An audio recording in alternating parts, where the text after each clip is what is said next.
You've been listening to us for a while and hearing us talk about the emotional scale, where you feel elation, clarity, love, appreciation, all the way down to despair, grief, disempowerment, and all those in between that we've talked about endlessly over time. So let's say that somehow, and we'll talk about how in a little bit, you managed to go to bed feeling pretty good, appreciating something. You went to sleep, you woke up, and as soon as you woke up, it was your determination to reach for thoughts that felt good to you. So you managed to find one of those good feeling vibrations. Now, we're describing that as your point of attraction. Your point of attraction can be elation. Your point of attraction can be frustration. Your point of attraction could be fear or despair or grief. The emotion that you feel equals your point of attraction, equals your grid. So we're trying to get you to see some visuals like this spinning grid disc that equals your point of attraction. And the reason it spins is because it is powerful. It is gathering things that are a vibrational match to it. And so you literally are walking around in this day on one of these spinning grid discs that feels like despair, or it feels like elation, or it feels like love or appreciation, or it feels like overwhelmment, or it feels like anger, or it feels like revenge. In other words, you're getting the sense. You can sort of feel where these emotions fall in relationship to one another. So let's say that you somehow, some way, are on this high-flying, good-feeling disc. Well, that's the time that you want to give your attention to laying new pipes about subjects that have formerly been not such good-feeling relationships. So something will happen. Esther got an email like that yesterday. But she was flying high when she got it. And she thought, I'm so glad I'm flying high when I've got this, because I don't feel terrible about it. I feel like I need to tend to it. I feel like it deserves a reply, but it didn't feel overwhelming to her. It didn't feel like something terrible had happened. It didn't feel like it was the end of the world. It didn't feel like that exact email would have felt under other emotional conditions, you see. So what we're really wanting you to do is not worry too much about your pipes and not worry too much about anything except getting on that high-flying disc, doing whatever it takes to get there first. You've heard us, if you've been listening to us for a while, we were saying that, so you're sifting through contrast and you're launching these rockets and they're vibrationally preceding you. So you've created these vortices that haven't manifested yet. They're vibrational versions of what you've been thinking about. So we want you to realize that when you launch a rocket, that the source within you rides that rocket, and that vortex is really pure positive energy, that high-flying vortex that you want to be a vibrational match to. But we want you to also realize that whatever disc you're choosing has attraction power. And that attraction power is going to bring to you whatever matches how you feel. In other words, sometimes you just got to admit you're on the ornery disc. And when you're on the ornery disc, ornery people from family, from friends, strangers, in other words, there's no discrimination. They come from everywhere to rendezvous with you, because law of attraction says you get what you think about, whether you want it or not. That what you're putting out there vibrationally is coming back to you. Not later, now. Not later, now. So is it going to manifest instantly? Well, it depends on how well you've laid that pipe. It depends upon how much movement is moving through that pipe. It depends on how well you've practiced that pipe. So you get the email and you feel bad. That's not the time to tend to it. Yep. When you're angry, that's not the time to talk to your kids. When you're upset about something, that's not the time to add more attention to it, because the more attention you add to it opens a wider path of least resistance and makes you a rendezvouser with things that are a vibrational match to that.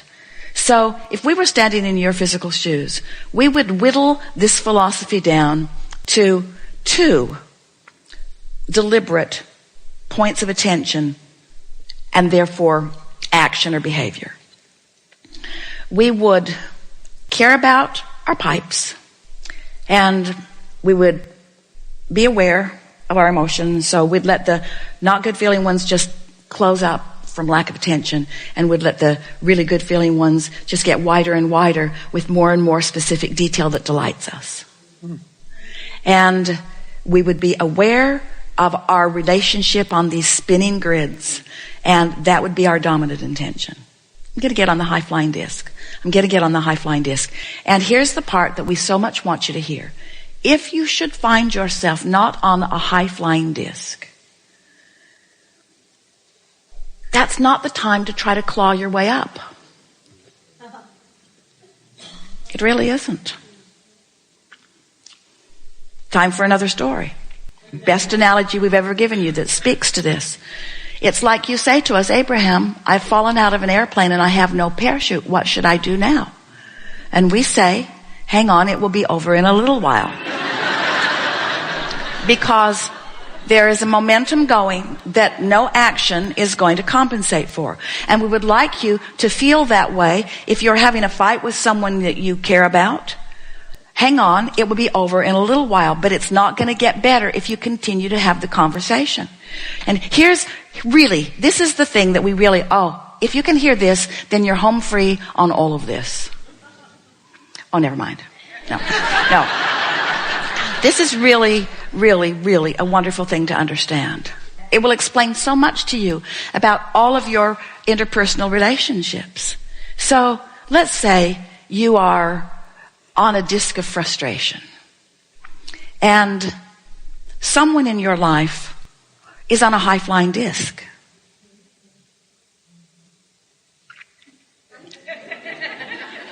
And you have something you think they should know.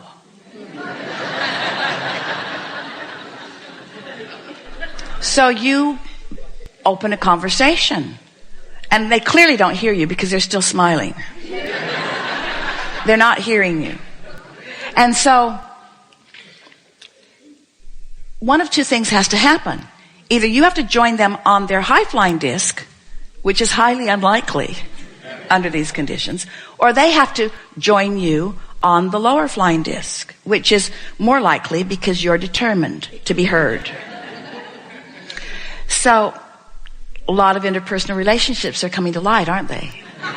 Because you want to be heard. And this is the thing. If we can soothe this with you. Esther said, it was such an epiphany for her that we don't have a language barrier here. It's not a cultural barrier. It's a vibrational barrier.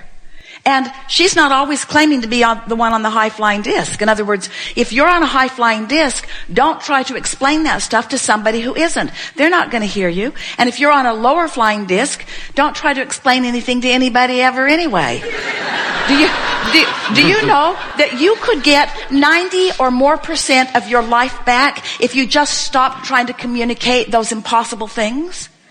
Because when you've let law of attraction match you up, you get each other. You're exchanging glances. Your movements are saying it to each other. You're having the same thought at the same moment. You really get it with each other. But if you're not, then don't waste your time or theirs by trying to communicate. Instead, let all of your effort, and we use that word sparingly, be about focusing onto the high-flying disc. So, in short, we don't want to talk so much about the content of the email. We only want to talk about your state of mind when you read it. Mm-hmm. Because you can't control what people send you in emails, but you can control what disc you're on before you turn your computer on. You can control that. And everything then comes from that, doesn't it? Esther was talking to a friend the other day, and she said, I have something to tell you, but I only have 17 seconds to do it in.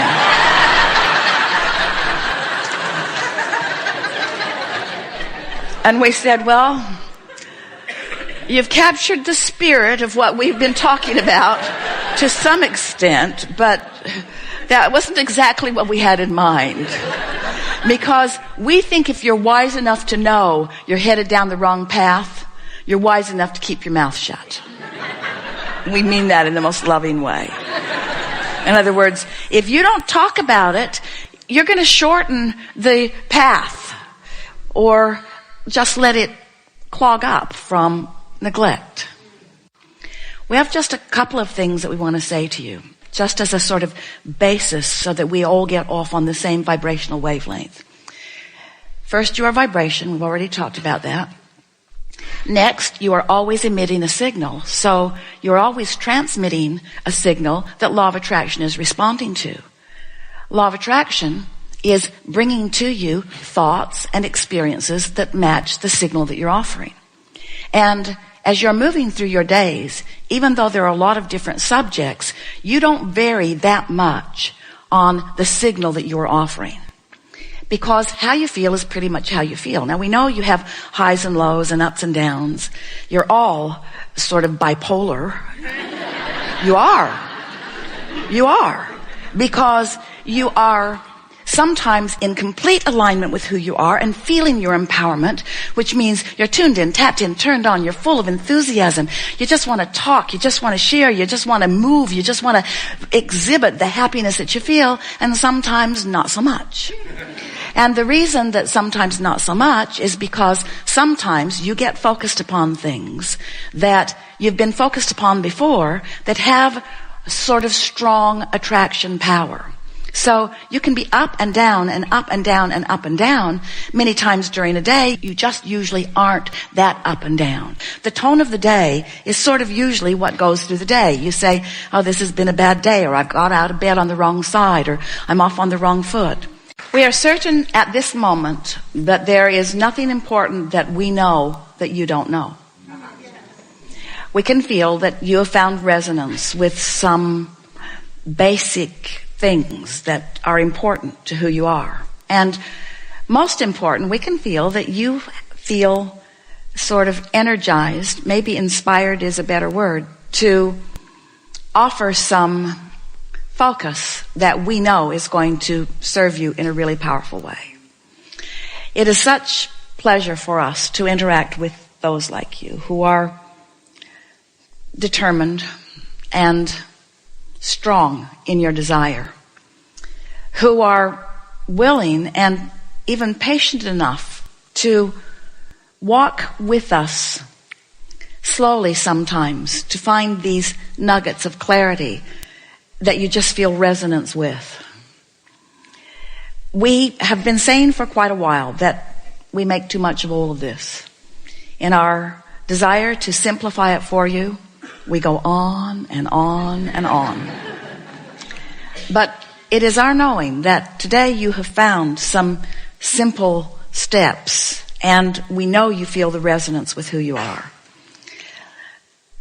Our favorite thing about you and our time that we spend with you is that moment when conscious realization occurs to you as you make the correlation between something that you did vibrationally and something that happened in terms of demonstration.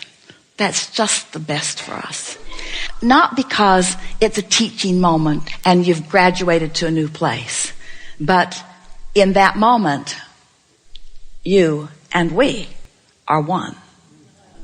And so the experience of life, that's what you're reaching for. You're reaching for that broad allowance of this energy that creates worlds to flow to you and through you. And when you allow it, it's just the best moment. And whether it's a moment where you're realizing something or a moment when you're laughing so hard that the people who are around you cannot make out what you're saying. In any case, it's us right there with you, experiencing the pointed deliciousness of your reason for being. Your reason for being, you said, I'll go forth into an environment that will stimulate new thought. And we said, and we will remain here in vibrational alignment with all that you become. We will hold vibrational resonance in this high frequency, in this non-resistant frequency, so that you will at all times, if you are paying even a little bit of attention, be able to feel the vibrational variance between what you're doing with your thought right now and who you have actually become. Guidance at its best, you see. Guidance with one simple but all-powerful purpose.